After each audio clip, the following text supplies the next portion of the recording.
भारत में भी एक the great wall of India है, नाम पता है आपको? कुंभलगढ़। अचानक से अजान की आवाज सुनाई देने लगी। मैं अजानोफोबिक नहीं हूं, मैं कुछ और फोबिक हूं, जिन पे हरा झंडा गर्व से लहरा रहा है। कुंभलगढ़ में जो 100 हरे झंडे लगे हैं उन्हें भगवान ने बनाना।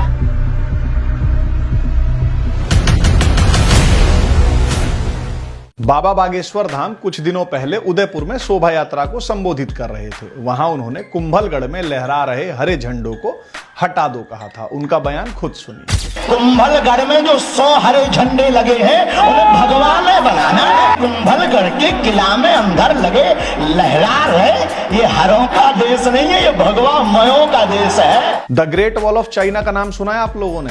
सुना ही होगा। भारत में भी एक the great wall of India है, नाम पता है आपको? कुंभलगढ़। कुंभलगढ़ फोर्ट राजस्थान में है ये किला। इस किले की दीवार the great wall of China के बाद दुनिया की सेकंड लार्जेस्ट वॉल कहलाती है। 15वीं सदी में इसे राणा कुंभा ने बनवाया था। इसे यूनेस्को ने वर्ल्ड हेरिटेज साइट डिक्लेयर कर रखा है। इस किले के बारे में कहा जाता है कि यह हिंदुओं का एक अविजित, अपराजित, अभेद्य किला रहा है। मतलब कोई भी इस्लामिक आक्रांता इस किले के अंदर नहीं घुस पाया था। मैं भी कुछ दिनों पहले उदयपुर गया हुआ था। मैं भी इस गौरवशाली किले को देखने पहुंचा। आपकी जानकारी के लिए बता दूं, हिंदुओं के सूर्य महाराणा प्रताप का जन्म भी इसी किले में हुआ था। जब आप मेन गेट से किले में घुसते हैं तो बाएं हाथ को जब आप ऊपर चढ़ेंगे तो वहीं पर वो कमरा स्थित है जहां महाराणा प्रताप का जन्म हुआ था। मैं भी वो पवित्र जगह देखने ऊपर चढ़ रहा था। दोपहर का समय था कि मुझे अचानक से अजान की आवाज सुनाई देने लगी। मैं अजानोफोबिक नहीं हूं, मैं कुछ और फोबिक हूं। खैर, किले के आसपास पूरा इलाका जो है वो खाली है, घाटी है। मुझे लगा कहीं भाईजानों ने इस घाटी में ही कहीं चादर डाल दी होगी और उसको धीरे धीरे वक्फ की जमीन बता दिया होगा और शायद वहीं से ये आवाज आ रही है। और जैसा कि मैंने बताया था कि अगल बगल सब घाटी एरिया है तो आवाज दूर तक गूंजती है ऐसी जगहों पे, तो मुझे भी सुनाई दे रही होगी। थोड़ा उचक के जहां तक मैं देख सकता था, मुझे कोई गुंबद सा दिखाई दिया नहीं उस घाटी में। खैर, जब आप किले से घुसते हैं और बाईं ओर जाते हैं तो महाराणा प्रताप का जहां जन्म हुआ था वो कक्ष है और किला है, ठीक। और जब आप मेन गेट से अंदर घुसते हैं और दाएं हाथ की तरफ, राइट हैंड की साइड जब आप चलते हैं थोड़ा और आगे मेन गेट से घुसने के बाद, तो वहां पे एक मंदिर स्थित है। उस मंदिर को राणा कुंभा ने बनवाया था और वहां पे एक विशालकाय शिवलिंग की स्थापना की थी।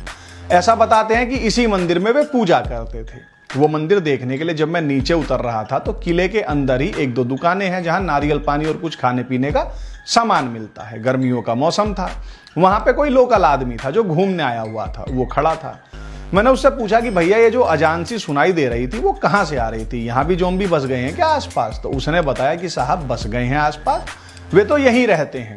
और उसने दाईं तरफ इशारा किया। मैं गया टहलता हुआ मंदिर की तरफ तो चौंक गया कि भाई वो किला जो पूरे इस्लामिक आक्रमण के समय अभेद्य किला रहा, वो किला जिसे यूनेस्को ने वर्ल्ड हेरिटेज साइट डिक्लेयर कर रखा है, वो किला जिसके अंदर कोई मलेच्छ प्रवेश नहीं कर पाया था, उस किले के अंदर ठीक बीचों बीच जो जगह है वहां भाईजानों के 40-50 के करीब घर बने हैं जिन पे हरा झंडा गर्व से लहरा रहा है। ये ऐसे अलाउड है क्या भाई वर्ल्ड हेरिटेज साइट के अंदर रहना, कब्जा करके रखना? अगर हां तो ठीक है, हिंदू भी समझ जाएं कि यूनेस्को वर्ल्ड हेरिटेज साइट पे कब्जा करना कानूनी रूप से अपराध नहीं है।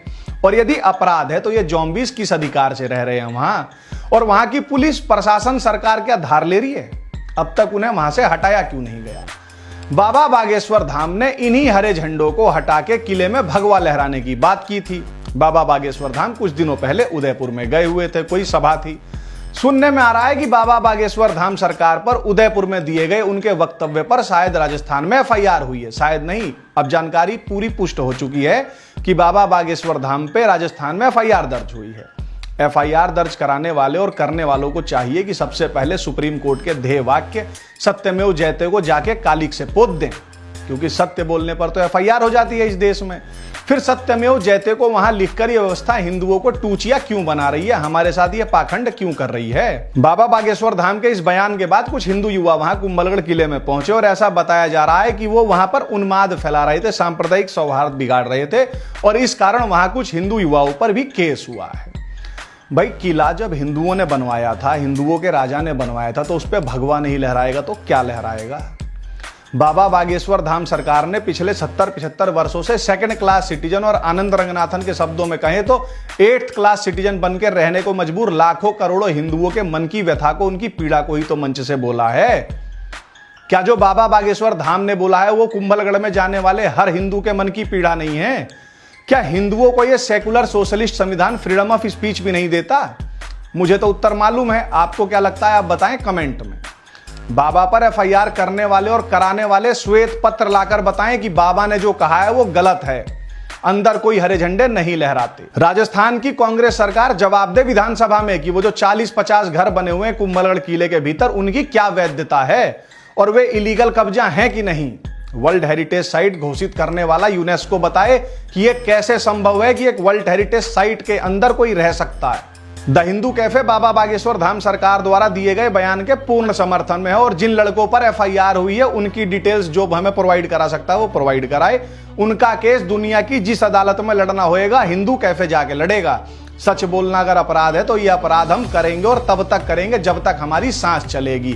और जिन ठठरी के बरों में हिम्मत है तो वे रोक के दिखाएं। सियावर राजा रामचंद्र की जय, बागेश्वर धाम की जय।